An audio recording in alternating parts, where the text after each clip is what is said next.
할렐루야. 네. 만족의 비결이라는 제목으로 하나님 말씀 전하겠습니다. 야곱의 예수님과 제자들이 야곱의 우물 곁에 도착했을 때 예수님은 거기에 앉으시고 우물가에 앉으시고 나머지 제자들은 성에 가서 음식을 사러 갔습니다. 갔는데 그 사이에 어떤 일이 발생했냐 그러면 예수님께서 사마리아 여인, 수가성 여인을 거듭나게 하는 역사적인 사건이 일어났던 것입니다. 그리고 오늘 본문 말씀 보니까 그 제자들이 음식을 사가지고 이제 우물가로 온 것입니다. 그럴 때 올 때 재밌는 걸 본 게 뭐냐 그러면 제자들이 깜짝 놀란 거예요. 왜 그러냐 그러면 예수님이 배고프지 않다라고 이야기를 하니까 깜짝 놀란 것입니다. 분명히 아마 제 생각에는 몇 끼니를 굶었었던 것 같습니다.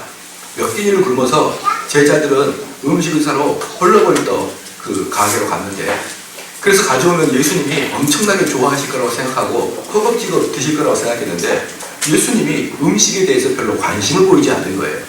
그러니까 제자들이 대단히 놀라는 것입니다. 31절 다 같이 한번 읽겠습니다. 시작. 그 사이에 제자들이 청하여 가로되 라비여 잡수소서 드세요. 선생님 드십시오. 이러니까 예수님께서 가라사대 내게는 너희가 알지 못하는 먹을 양식이 있다 이렇게 이야기한 거예요. 그러니까 제자들이 깜짝 놀란 거죠. 왜 놀라냐 그러면 예수님이 자기들 몰래 음식을 숨겨놓은 거 있지 않나. 응? 야 예수님 너무하시네. 이렇게 같이 고생했는데 우리 그 음식 사가지고 올 동안에 예수님은 스스로 드시고 이야 예수님 너무하시네. 33절 다 같이 읽겠습니다. 시작. 제자들이 서로 말하되 우리가 잡수실 것을 갖다 주는 거다. 이해되겠죠? 이게 제 이야기가 아니라 이 성경에서 이야기하는 것입니다. 야 예수님 어디서 음식이 나셨지? 이야 희한하시네. 능력이 있으시네. 그렇게 말했습니다. 예수님은 그렇게 굶으시고도 얼굴이 생글생글 윤기가 자륵자륵 광택이 나고 있었고 그 눈빛에 배고픈 눈빛이 없는 거예요. 그러니까 육신을 갖고 있는 제자들이 깜짝 놀란 것입니다.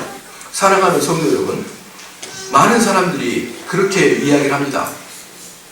일주일 중에 제일 힘든 날이 주일이다라고 이야기를 하는 것이죠.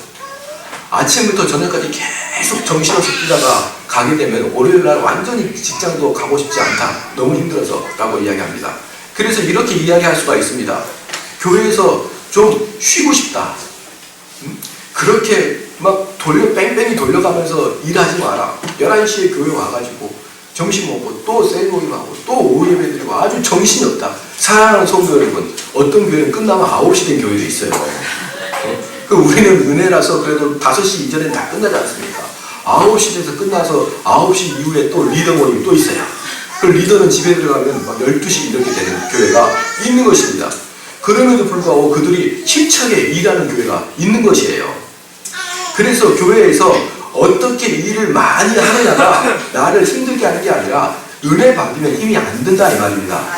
그래서 이들이 예수님이 도대체 어디서 그런 음식이 나셨는지 이해할 수가 없는데 34절에 다 같이 한번 읽겠습니다. 시작. 예수께서 이르시되 나의 양식은 나를 보내신 이의 뜻을 행하며 그 일을 온전히 이루는 것이다. 할렐루야. 예수님께서 뭐라 그랬냐 그러면 나의 양식은 따로 있다.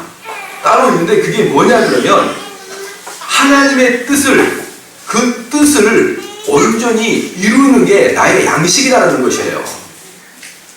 그러니까 이 교회에서 우리 성도들이 탱글탱글해지고 성령 충만해지고 기쁨이 넘치고 안 먹어도 배가 부르고 이런 사람이 되기 위해서는 하나님 말씀을 최선을 다해서 이뤄 나가는 것이 되는 것이에요. 자, 이게 안 되니까 저는 돌아다니면서 수많은 교회에서 이런 걸 많이 봤습니다. 이번 우리 교회 여름 수련회의 주제는 쉼이다. 쉼.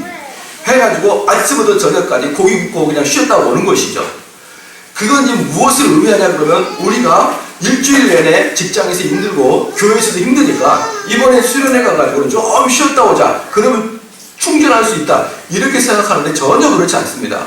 우리 그리스도인들의 쉼은 뭐냐 그러면 하나님의 뜻을 온전히 이뤄내는 게 쉼인 것이에요. 할렐루야. 그래서 목사님 우리 교회를 너무 뺑뺑이 잡아 돌리지 마십시오. 뭐 기도회 너무 많이 하지 마십시오. 모임을 너무 갖지 마십시오. 이렇게 이야기하는 게 아니라 우리 성도가 진정으로 리프레시 하려고 그러면 진짜 새롭게 다시 한번 이렇게 계속 좋은 것들이 재생산되려고 그러면 우리는 하나님의 뜻을 온전히 이루어 나가는 백성이 되어야 된다 이 말입니다. 그러한 자에게는 이 제자들도 이때까지는 알 수 없었던 놀라운 회복력이 나타난다 이 말입니다. 그래서 예수님께서는 한 명의 영혼을 거듭나게 하자, 수가성 여인을 거듭나게 하자, 제자들과 같이 굶었음에 불구하고 그의 얼굴에는 생기가 돌고 그의 얼굴에는 기쁨으로 충만해 있더라 이 말입니다. 그래서 밥을 먹지 않아도 배부르고 내가 또 즐거운 일이 있지 않아도 그 하나님의 뜻을 이뤄내는 것 때문에 기뻐하는 하나님의 모습을, 예수님의 모습을 볼 수 있다 이 말입니다. 할렐루야. 우리 성도들이 이 마음을 분명히 가져야 되는 것이에요. 교회에서의 쉼은 가만히 있는 게 아닙니다. 편안하게 있는 게 아닙니다. 끊임없이 주의 일을 해 나갈 때 진정한 쉼이 있더라 이 말입니다. 예수님께서 너희들이 알지 못하는 먹을 양식이 내게 있다라고 이야기하는 것. 바로 이 부분을 찰스 스펄전은 가장 그 황금 같은 문장이다. 황금 같은 문장이다라고 찰스 스펄전은 그렇게 이야기합니다. 우리 성도가 월요일 날부터 다시 힘차게 살아갈 수 있는 방법은 주일날 하나님의 뜻을 온전히 이루기 위한 노력의 결과라는 것을 알아야 되는 것입니다. 그래서 지금 이 사단의 불순종과 예수님의 이 사역을 좀 비교해 볼 필요가 있습니다. 사단은 말입니다. 어떻게 해서 생겼냐 그러면 이사야에서 보니까 사단은 하나님과 비기려고 해서 사단이 된 것이에요. 하나님과 비기겠다. 그래서 이사야 14장에 보면은 그 하나님과 비기겠다는 그 마음이 사단이 됐는데 내 마음이 교만해지고 하나님이 정해주는 그 바운더리보다 더 높아지기 위해서 나를 계속적으로 교만시키는 사람은 결국은 그 기쁨을 만족하지 못하고 사단으로 떨어지는 겁니다.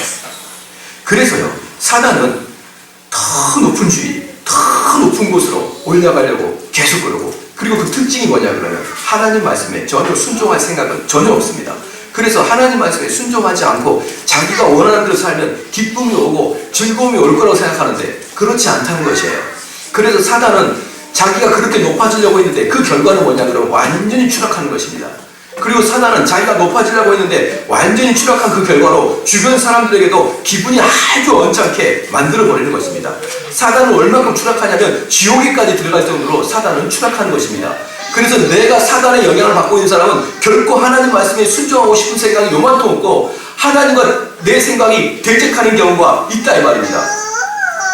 우리는 얼마나 하나님과 그 우리의 생각이 대적하는지 모릅니다. 그래서 사단은 그 특징이 뭐냐 그러면 내가 하리라, 내가 하리라, 내가 하겠다, 내가 하겠다 계속적으로 이렇게 하겠다라고 사단은 이야기하는 것입니다. 에스겔서 28절 한번 보겠습니다.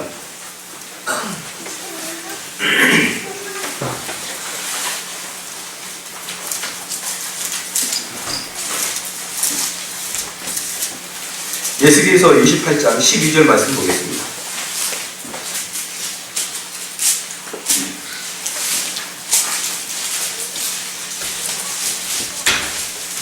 시작. 인자야 두로 왕을 위하여 내가 외치어 그에게 이르되 주 여호와의 말씀에 너는 완전히 이르렀고 지혜가 충족하며 온전히 아름다웠다. 사단은 어떤 사람이냐면요, 완전히 지혜가 충족했고 온전히 아름다웠던 그런 존재였던 것이에요. 그래서 이 천사는 원래 하나님 다음으로 높았던 그런 천사인 것입니다. 완벽하게 아름다웠는데 단 하나, 이 우주의 영광을 자기가 받고 싶은 것입니다. 하나님께 돌아가야 될 그 우주의 영광을 자기가 받고 싶은 거예요. 그러니까 사단의 그 특징이 뭐냐 그러면 마지막 하나 있는 그 하나님에게 불순종하고 그 하나님의 영광의 자리에 자기가 들어가고 싶어하는 그 사단의 마음입니다. 그런데 그렇게 그 마음을 먹었을 때 그 사단이 그 자리에 올라가느냐? 아니라는 것이죠. 완전히 추락해서 지옥까지 떨어지고 그 사단에 있는 모든 사람들은 그 사단의 주변에 있는 모든 사람들은 그 사단과 같이 기쁨을 추구하고 만족을 추구하지만 결국 얻을 수 있는 것은 아무것도 없고 오히려 내 마음의 상함과 찢김과 공포만 가져오게 되는 것입니다. 사단은 계속적으로 자기가 뭔가를 해보려고 하는 것입니다.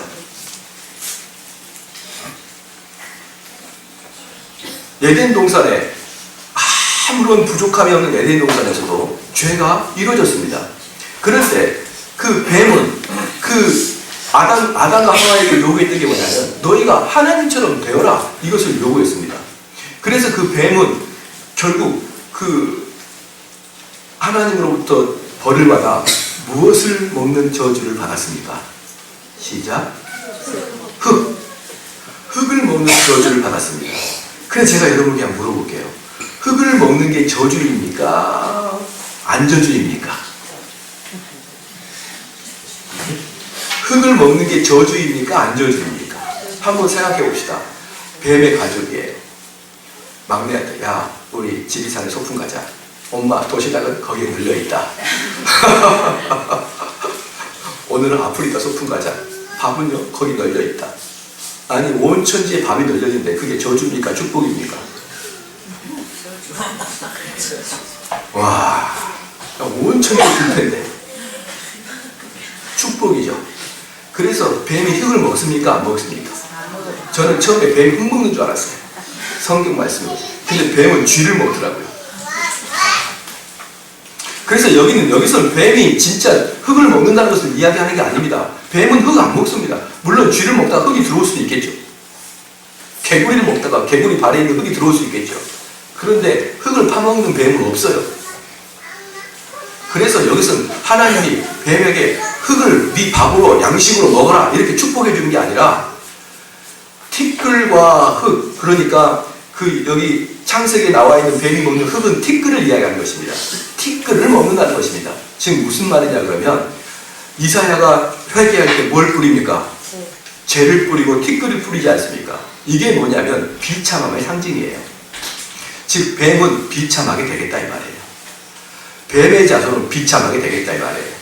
어떤데요? 그 뱀이 하나님처럼 높아지려고 하자. 그 뱀의 결과는 비참하게 되겠다 이 말입니다. 사랑하는 성도 여러분, 우리 성도들도 내가 교만해지려고 하면 그 결과는 비참하게 되는 것이에요. 나만 비참하게 되는 게 아니라 내 교만으로 내 주변에 있는 사람까지 비참하게 되는 것입니다. 그런데 여기에 비해서 하나님 예수님을 보십시오.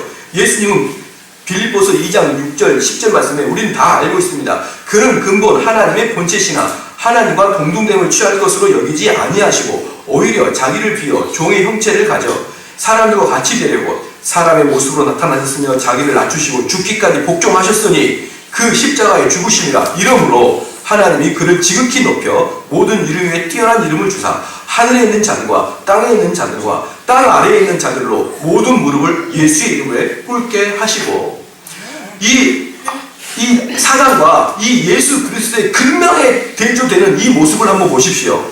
사단은 끝없이 높아지려고 그러고 그 결과는 끝없이 낮아지는 것이고 예수 그리스도는 끝없이 낮아지려고 그러는 것이고 그 결과는 하나님처럼 높아진다 이 말입니다. 아멘. 이 대조를 통해서 우리는 큰 것을 깨달아야 됩니다.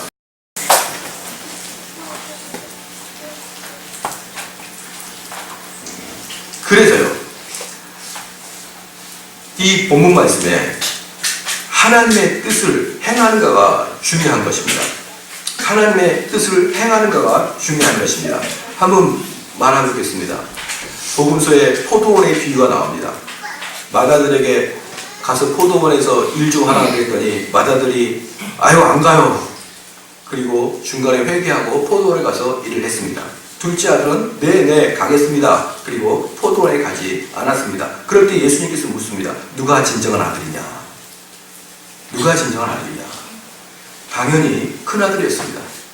비록 이야기는 안 갑니다 라고 이야기했지만 그 사람이 회개하고 다시 그 장소로 갔을 때 진정한 아들은 그 큰 아들이라고 이야기했습니다. 마태복음 5장 16절에 이같이 너희 빛을 사람 앞에 비추게 하여 저희로 너희 착한 행실을 보고 하늘에 계신 너희 아버지께 영광을 돌리게 하라. 마태복음 5장 44절 말씀에 나는 너희에게 이르노니 너희 원수를 사랑하며 너희 핍박하는 자를 위하여 기도하라. 사랑하는 성도 여러분, 우리는 어떻게 되는 게 하나님의 뜻을 행하는 것이냐 그러면 우리는 입으로, 우리는 생각으로 하는 게 아닙니다. 우리는 행동으로 그 뜻을 준행할 때 비로소 우리는 하나님의 뜻을 행하는 것입니다. 할렐루야. 우리는 행동을 하는 것이에요. 그런데 우리 행동이 하나님의 뜻에 맞게 되어가고 있느냐 이 말입니다. 예를 들어서 이런 것이 있습니다. 그 프랑스 속담에 모든 뜻은 왕의 뜻이다 라는 이야기가 있습니다. 이 프랑스 속담의 그 베이스는, 근본 베이스는 뭐냐 그러면 이겁니다. 그 12세기에 라틴어, 즉 로마 기도문하고 그 다음에 그 고딕 기도문 두 개가 있었어요. 고딕이라는 시대 때 기도문하고 라틴 기도문, 로마 기도문 두 개가 있었는데 그때 교회에서 싸움이 일어난 것입니다. 무슨 싸움이 일어나냐면 교회에서 고딕 기도문을 사용할 것인가 라틴어 기도문을 사용할 것인가 이 싸움이 있었습니다. 그래서 그 싸움이 크게 벌어지자 나중에는 왕한테 그걸 가져왔습니다. 왕이요, 이 둘 중에 어떤 것을 할까요? 그랬더니 우리도 막 두 개가 분파가 돼가지고 시끌시끌하면 누구 하나를 편을 들면 크게 문제가 되지 않습니까? 그래서 왕은 나도 모르겠다.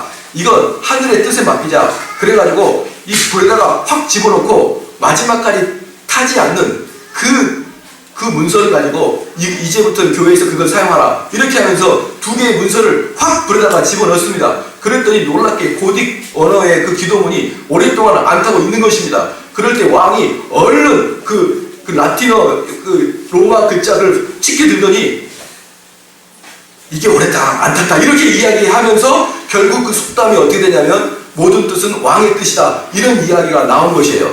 우리는 적지 않은 경우에 하나님의 뜻을 안다 그러면 내가 그 뜻에 순응하고 존중하고 그 뜻을 따르겠습니다. 그런데 나는 하나님의 뜻을 잘 모릅니다. 나는 하나님의 뜻을 알면은 그 길을 따르겠습니다. 그래 놓고 하나님의 뜻과 내 뜻이 다르면 안 해요. 그게 문제예요. 하나님의 뜻과 내 뜻이 다르면 안 합니다. 하나님의 뜻과 내 뜻이 다르면 내 생각을 굽히지 않습니다. 그게 악한 마귀의 특징이고 아담의 자손의 특징이고 우리 모든 사람의 특징인 것입니다. 나는 너희에게 이르노니 너희 원수를 사랑하며 너희를 핍박하는 자를 위해서 기도합니까 안 합니까? 합니까 안 합니까? 이게 하나님의 뜻인 것입니다. 예수 그리스도의 뜻이에요. 원수를 위해서 기도합니까 안 합니까? 안 하잖아요. 내 마음에 합당하지 않으니까 안 하지 않습니까? 그러놓고 우리는 아멘 할렐루야 교인님네 천국 가는 백성이네 이렇게 이야기하죠.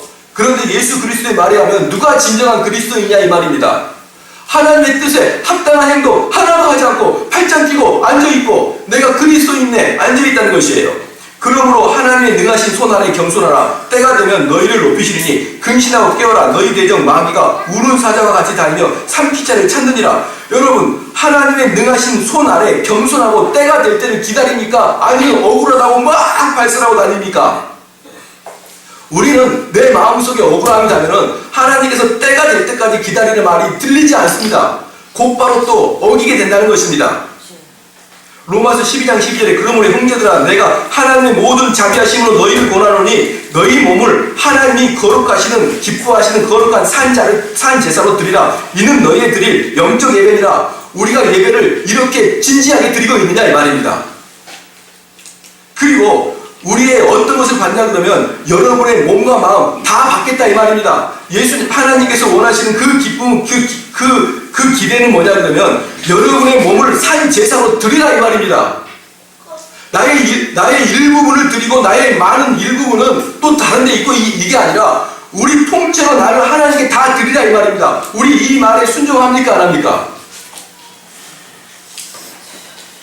이같이 너희 빛을 사람 앞에 비추게 하여 저희로 너희 착한 행실을 보고 하늘에 계신 너희 아버지께 영광을 돌리게 해야 되는데 믿지 않는 사람에게 우리의 착한 행실을 보여줍니까 안 보여줍니까?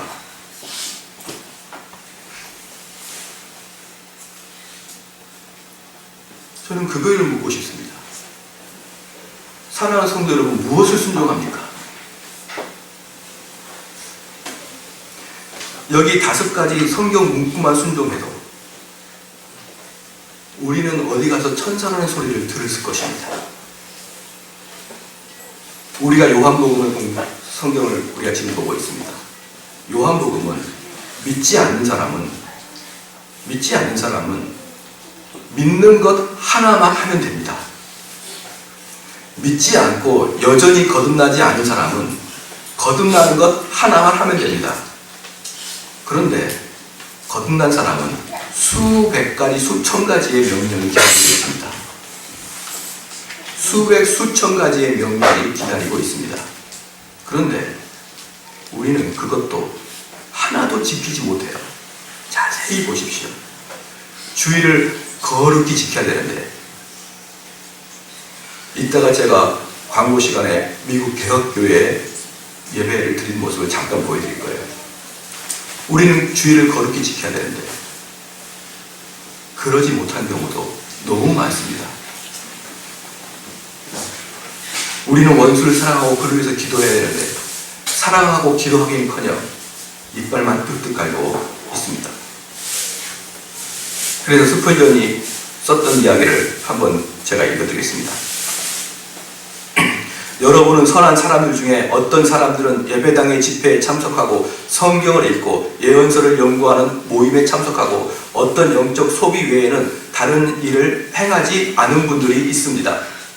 그러나 여러분이 여러분 주위에 있는 가난하고 불쌍한 사람들을 돌보려 하고 있다면 여러분은 그렇지 않는 그리스도인보다 훨씬 더 훌륭한 그리스도인이 될 것입니다. 만일 여러분이 일을 하려고 소매를 걷어붙이고 죽어가는 사람에게 가서 복음을 전하려 한다면 여러분의 영적 건강이 크게 회복되는 것이 발견하게 될 것입니다. 왜냐하면 그리스도인들의 질병의 대부분은 아무 일도 하지 않는 데서 오기 때문입니다.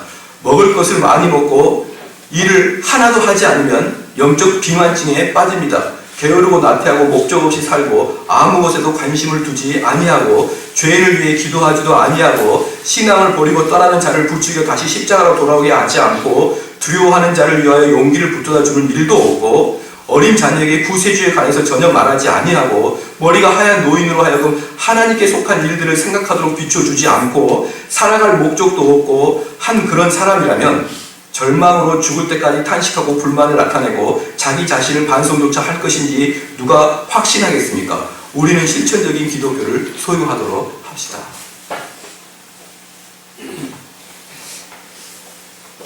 어떻게 보면 우리는 예수님의 말씀에 하나도 순종하지 않는 그러한 자가 우리가 아닌가라는 생각을 합니다.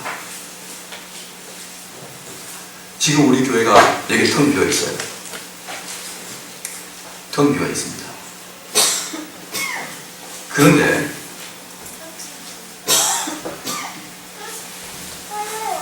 정말 주님의 일을 신실하게 하면서 철저히 기도를 하고 그 다음에 어렵지만 내 삶에서 어렵지만 하나님이 말씀하신 뜻을 준행하기 원하면서 그리하면서 교회에 대한 불만을 했으면 좋겠어요. 진심입니다. 저 사람은 우리 교회가 기도하지 않는 것에 대한 불만이 있겠구나. 저 사람은 우리 교회가 전도하지 않는 것에 대한 불만이 있구나. 왜냐하면 교회는 말씀과 기도와 전도가 핵심이니까. 제가 아현제일교회에서도 설교했습니다. 교회의 핵심은 말씀 전하는 것과 기도하는 것과 전도 이 3가지입니다. 이 3가지. 그런데 제가 지금까지 이 3가지에 대한 불만을 이야기한 사람은 보지 못했어요. 목사님, 왜 우리 교회는 기도의 모임이 그렇게 작습니까? 목사님, 왜 우리 교회는 설교가 그렇게 짧습니까? 목사님, 왜 우리 교회는 성경 강좌를 그렇게 안 하십니까? 목사님, 왜 우리 교회는 전도가 그렇게 부족합니까? 그런 거 교회의 본질에 있어서는 아무도 터치하지 않습니다. 사랑하는 성도 여러분, 우리는 행하는 그리스도인이 되어야 됩니다. 그것도 하나님께서 분명하게 성경에서 말씀하시는 것은 우리는 그것을 행해야 됩니다. 그 다음에 세 번째, 그 일을 온전히 행해야 되는 것입니다. 34절 다시 한번 읽겠습니다. 시작. 예수께서 이르시되 나의 양식은 나를 보내신 이의 뜻을 행하며 그 일을 온전히 행하는 것이다. 그 일을 온전히 행하는 것입니다. 이제 이 설교를 들으니까 나도 주님의 뜻을 한번 행해 보겠다. 이렇게 행하다가 중간에 멈춥니다.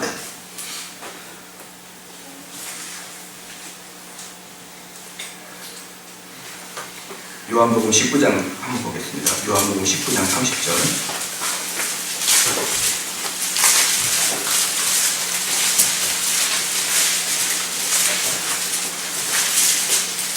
요한복음 19장 30절. 다 같이 한번 읽겠습니다. 시작.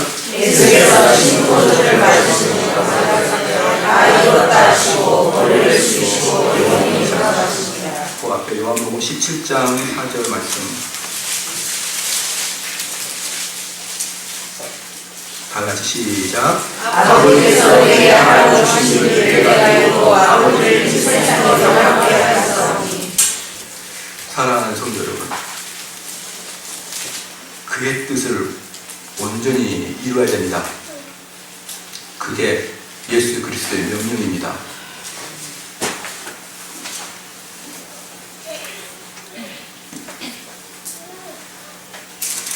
예수 그리스도가 이 땅에 오신 이유는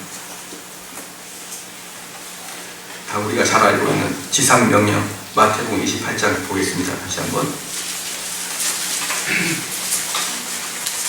28장 19절 20절 예수님의 유언이죠. 이 유언은 예수 그리스도가 이 땅에 오신 목적에 대해서 이야기하시는 것입니다. 다 같이 읽겠습니다. 시작. 그러므로 너희는 가서 모든 족속으로 제자를 삼아 아버지와 아들과 성령의 이름으로 세례를 내가 너희에게 분부한 모든 것을 가르쳐주시리라. 볼지어다 내가 세상을 끝날까지 너희와 항상 함께 있으리라 하시니라. 아멘. 이게 예수 그리스도의 명령입니다. 그 예수 그리스도의 명령을 우리는 순종해 나가야 됩니다. 그럴 때 절대 오해하지 마실 것은 최선을 다하다가 안 되면 어떡합니까? 라고 하는데 안 되면 안 됩니다. 쉽게 말씀드리겠습니다. 우리가 3월달에 귀빈 초청 대각선 전도 집회가 있습니다. 우리 성도들은 모두 한 명씩 전도해야 됩니다. 그런데 이렇게 이야기합니다. 목사님, 해도 안 되면 어떡합니까? 그런 거 없습니다. 무조건 해야 됩니다. 왜냐하면 그게 완성하는 거기 때문에. 많은 사람들이 자기의 사업에 있어서는 예수 그리스도가 이 땅에 오셔서 하나님의 뜻을 이루고 준행하고 완성시키기 위해서 예수님께서는 하늘의 보좌를 버리고 이 땅에 철저히 낮아서 오셔서 그 일을 준행하고 그 일을 온전히 자기의 삶을 헌신해서 예수님께서는 다 하셨는데 우리는 그렇게 하지 않고 게으름과 나태함으로 그리고 자존심 상하기 때문에 누구에게 교회 오라 말하면 자존심 상하기 때문에 이렇게 마음을 하지 않다가 자기의 사업과 자기의 일에 대해서는 아침부터 저녁까지 뛰면도 불구하고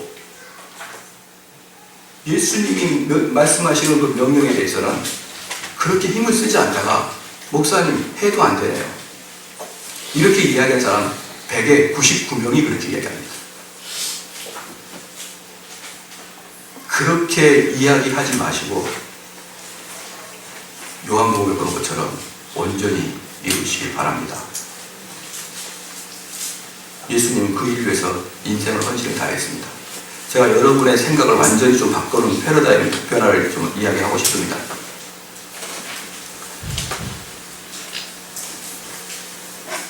우리 3대조 할아버지는 암행어사였어. 우리 4대조 할아버지는 영의정이었어. 좌의정이었어. 라고 이야기하는 것. 여러분, 부러워요? 안 부러워요?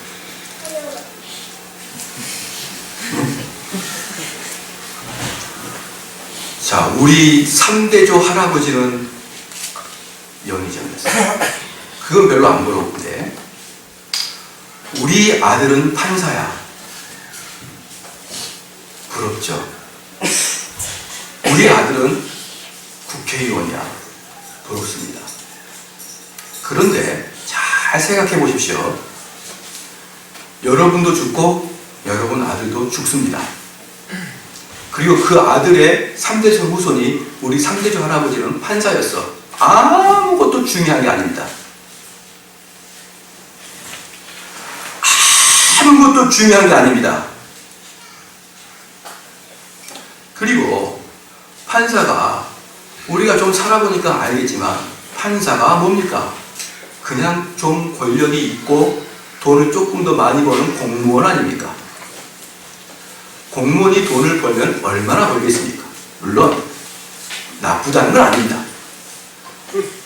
또 하나, 우리 4대조 할아버지가 만석군이었어. 그게 그래서 뭐 어쨌다는 거냐 라고 하지만 우리의 삶에서 추구하고 있는 모든 것들은 내 죽음과 함께 사라집니다. 성경에서 분명히 말했습니다. 썩을 것에 관심을 두는 백성들을 이야기합니다. 그 썩을 것에 관심이 뭐냐 그러면 여러분의 육체가 썩음과 동시에 없어질 것을 썩을 것에 관심을 둔다고 이야기한 것입니다.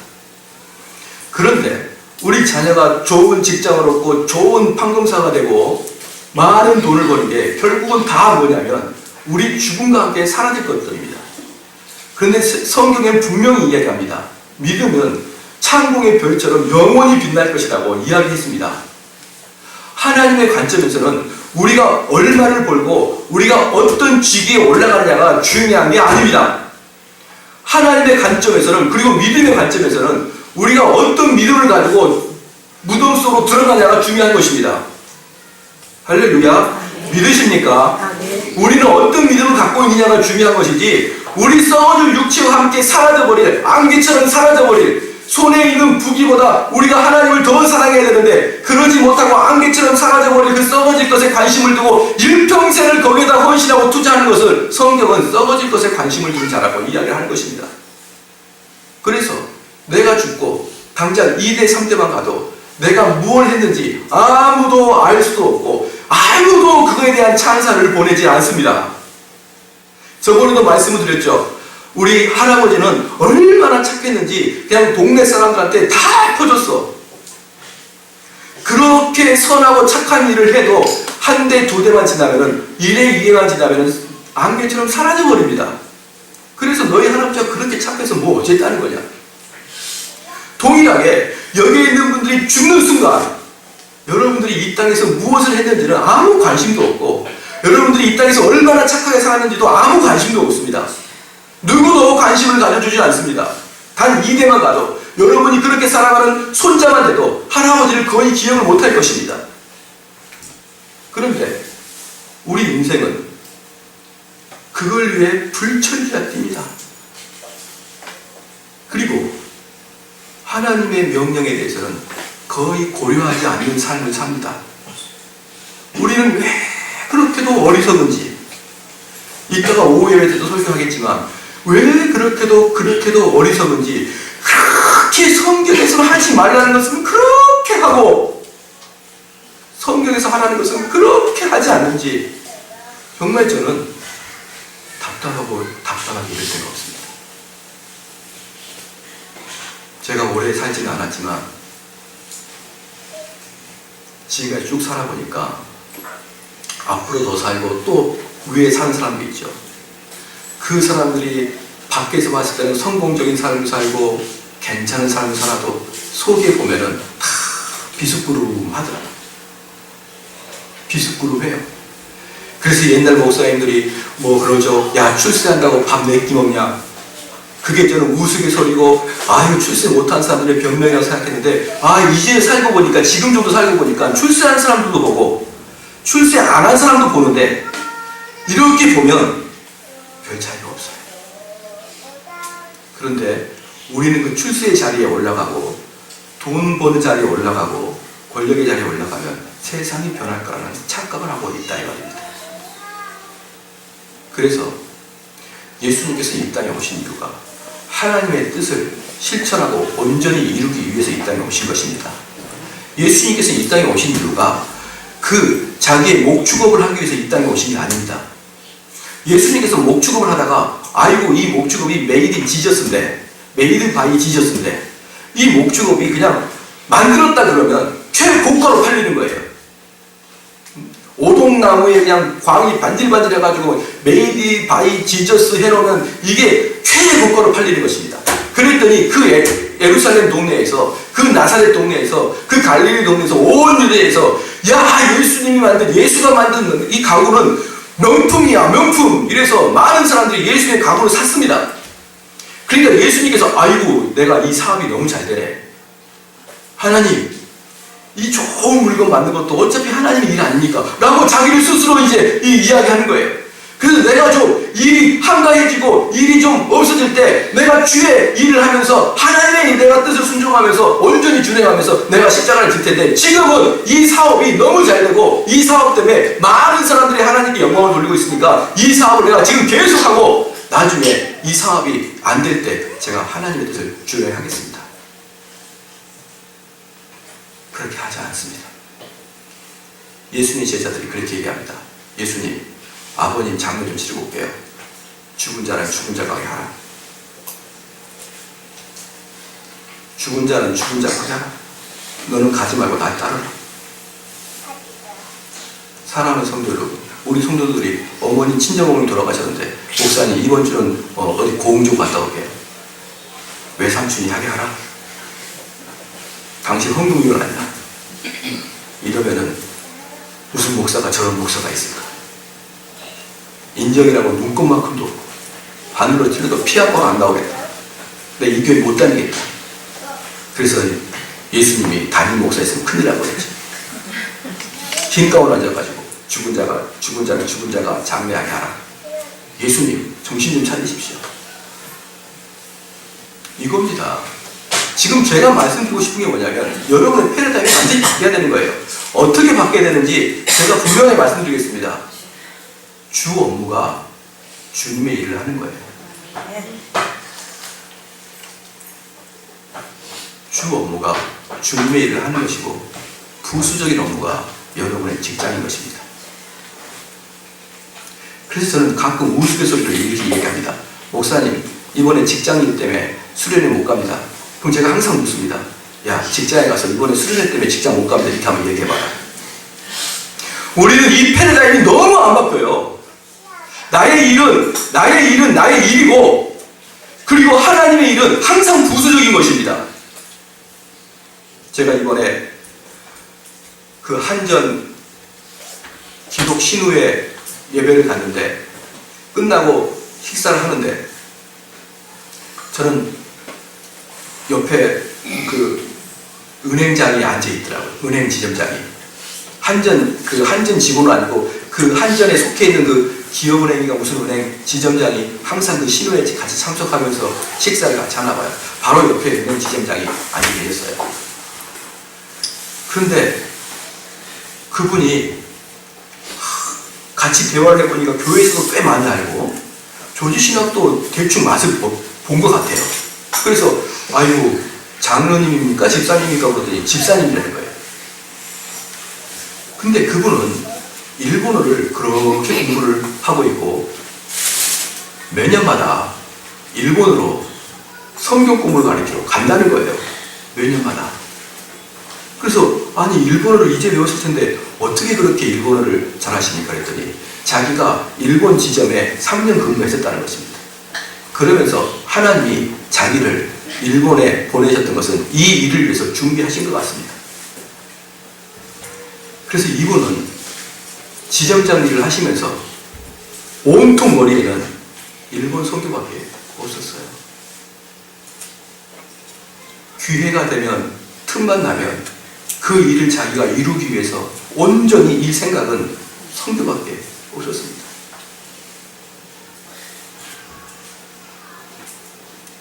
여러분 머리에 뭐가 온전히 들어가 있습니까?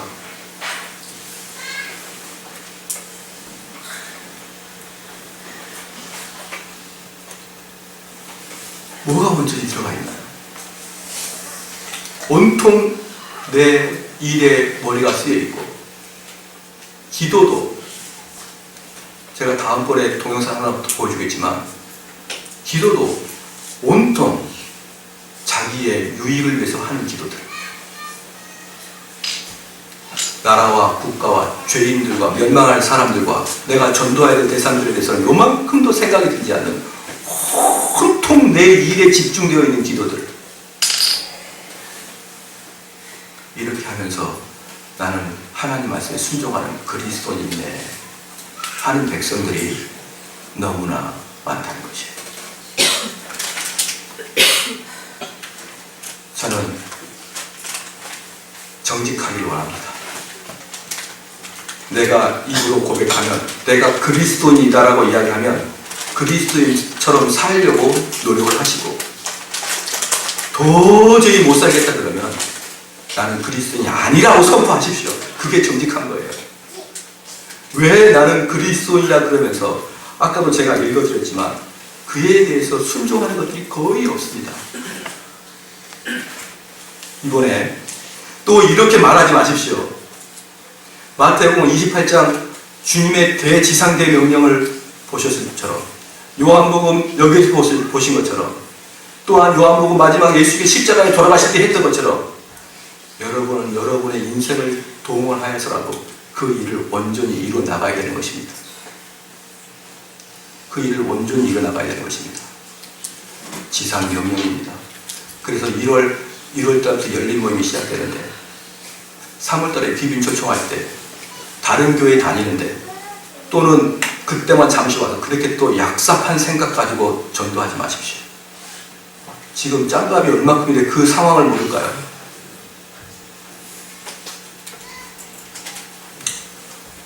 다시 한 번만 따라하겠습니다.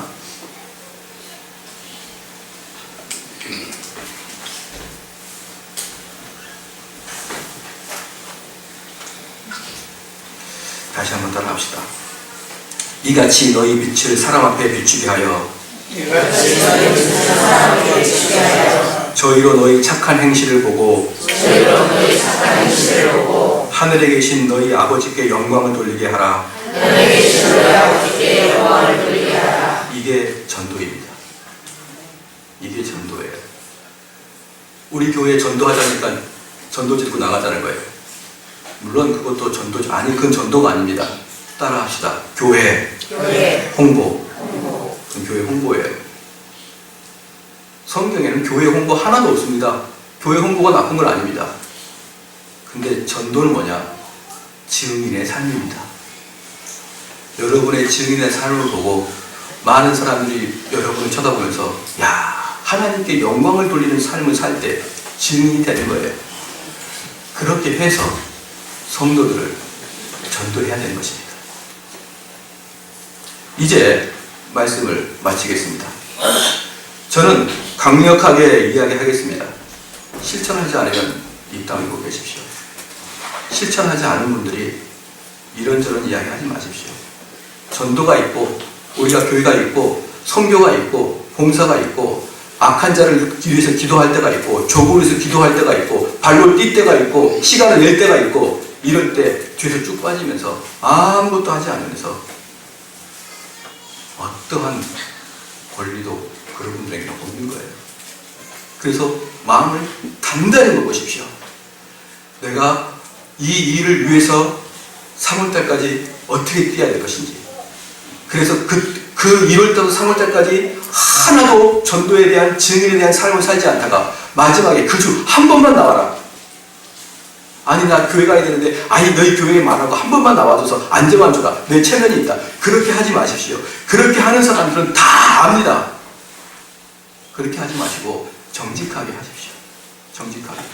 예수 그리스도께서 원하시는 그 명령에 순종해 나가자, 이 말입니다. 어렵습니까? 쉽습니까? 어려워요. 왜 어려울까요? 왜 어려울까요? 그동안에 예수님 말씀에 순종하지 않았기 때문에 어려운 거예요. 꾸준히 순종하는 사람들은 그 일이 어렵지 않습니다.